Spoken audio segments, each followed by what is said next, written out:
Comme après chaque frappe, les décombres sont fouillés pour retrouver d'éventuels survivants ou pour extraire les corps de ceux qui n'ont pas survécu. L'armée israélienne a visé cet immeuble situé à Deir el-Balah, dans le centre de la bande de Gaza.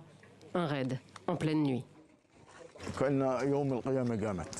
C'était comme si le jour du jugement dernier était arrivé. Un tremblement de terre à 2 h du matin. Un missile est tombé directement sur l'immeuble sans avertissement préalable. La guerre à Gaza au cœur de la visite du président français au Caire.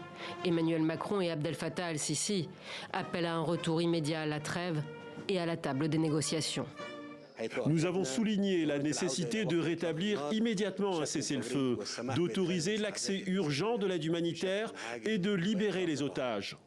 Au menu des discussions également, le plan de reconstruction de Gaza, soutenu par la Ligue arabe, comme par Berlin, Londres et Paris. Je salue ici le travail crucial de l'Égypte sur ce plan, qui offre une voie réaliste à la reconstruction de Gaza et qui doit aussi ouvrir la voie à une nouvelle gouvernance palestinienne dans l'enclave, dirigée par l'autorité palestinienne.